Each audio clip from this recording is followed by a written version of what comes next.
ये जो आयत मुबारका मैंने तिलावत की, ये सूरह माइदा की आयत नंबर 27 है। बोलिए कौन सी आयत है? 27। सिर्फ इसके जिमन में चंद बातें करेंगे और मेरी बात मुकम्मल, ज्यादा लंबी तकरीर मैं कर भी नहीं सकता, मुझे करनी भी नहीं आती। मैं मुख्तसर बातें करूंगा और सिर्फ इसी आयत के अंदर आने वाली जो चीजें हैं उनका जिक्र करेंगे।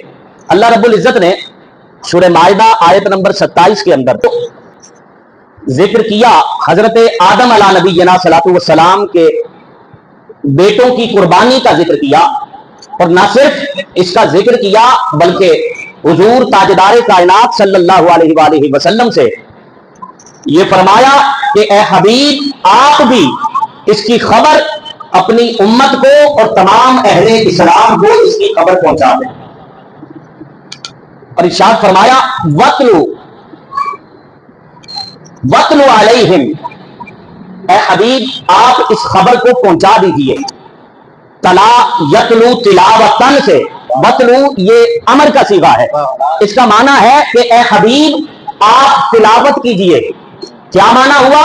तिलावत करने का माना क्या है कि ए हबीब आप इस पैगाम को जो इस वही में आने वाला है इसको तमाम उम्मत को बता दें। फिर फरमाया नबा, नबा कहते हैं खबर को। किसको कहते हैं? खबर को। बोलिए जरा, मेरे साथ बोलना पड़ेगा, मैं तालिब इल्म हूं, आपको भी साथ में बुलाना है। नबा, नबा किसको कहते हैं? आप ये ना समझे आप तकरीर सुन रहे हैं, आप ये समझे आप क्लास में बैठे हुए हैं और मैंने इन असातिज़ा से जो मेरे दाएं बाएं मौजूद है इनसे पढ़ा है वो आपको सुना रहा हूं। नबा किसको कहते हैं? खबर को। और खबर भी कोई आम खबर नहीं, जो बहुत खास खबर हो उसको नबा कहा जाता है। जैसे अल्लाह रब्बुल इज्जत ने कुरान मजीद में क़यामत के मुताल्लिक फरमाया नबाउल अज़ीम, कि ये अजीम खबर है। और फिर इसी क़यामत के बयान के लिए अल्लाह रब्बुल इज्जत ने कुरान मजीद की एक पूरी सूरत उतारी, उस सूरत का नाम भी सूरह नबा रखा। तो नबा किसको कहते हैं? खबर को। तो अब वतलु अलैहिम नबा, ए हबीब आप तिलावत कीजिए, आप बता दीजिए इस अजीम खबर के मुताल्लिक। वो खबर क्या है, वो वाकया क्या है? तो फरमाया वो खबर है आदम के दो बेटों की। अब यहां पे इब्नई ये तस्निया का सीगा है। बोलिए किसका है? तस्निया का सीगा है।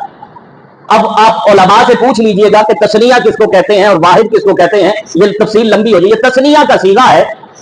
इब्न कहते हैं एक बेटे को, इब्न क्या कहते हैं?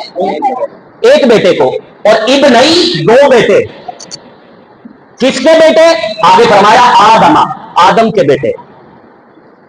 तो अब वो वाकया क्या है जिसको बयान करना है, जिसके बारे में फरमाया वतलु अलैहिम, ए हबीब आप तिलावत कीजिए, आप बता दीजिए इस खबर को, आदम अलैहिस्सलाम के दो बेटों की खबर है। आगे लफ्ज आया बिल हक।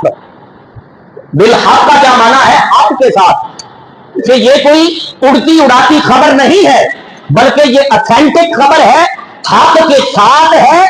और इसके हक पर होने की दलील ये है कि इस वाक़े को खुद अल्लाह रब्बुल इज्जत बता रहा है और बयान फरमा रहा है, और सच्चा वाक़या कहकर अपने हबीब पर वही भी फरमा रहा है, और यह भी फरमा रहा है कि ए हबीब इस सच्चे वाक़े को आगे अपनी उम्मत को भी सुना दीजिए। बिल हक, हक के साथ। जबरदस्त। फिर आगे फरमाया, मैंने कहा था कि हम सिर्फ इस आयत को देखेंगे। आगे फरमाया इद कर्रबा, वो वाकया ये है कि जब कुर्बानी की आदम अलैहिस्सलाम के दो बेटों ने, इद कर्रबा जब कुर्बानी की, किसके लिए? अल्लाह की खातिर, अल्लाह की रजा की खातिर जब आदम अलैहिस्सलाम के दो बेटों ने कुर्बानी की।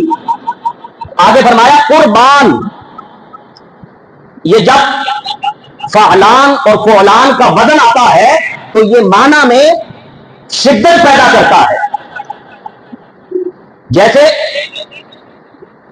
कहा जाता है क़राअ, क़राअ पढ़ने को कहते हैं। बोलिए किसको कहते हैं? पढ़ने को। क़राअ से कुरआन, यानी बहुत ज्यादा पढ़ी जाने वाली किताब।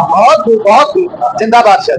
या आप एक और मिसाल लीजिए, जब उस्तादों से शाबाश मिले तो शागिर्द का दिल करता है और सबक सुनाए। तो अश का माना है प्यासा, तो अज से जब फौलान का वजन बढ़ेगा तो अजसान यानी बहुत प्यासा। तो फरमाया इद कर्रबा, जब आदम अलैहिस्सलाम के दोनों बेटों ने कुर्बानी की, कुर्बानन, कुर्बानी कुर्ब से है, और जब ये फौलान के बदन पर कुर्बान आया तो इसका माना ये बना कि बहुत ज्यादा कुर्बत। कुर्बान कहते हैं किसी के बहुत ज्यादा करीब हो जाना या किसी को अपने बहुत ज्यादा करीब कर लेना।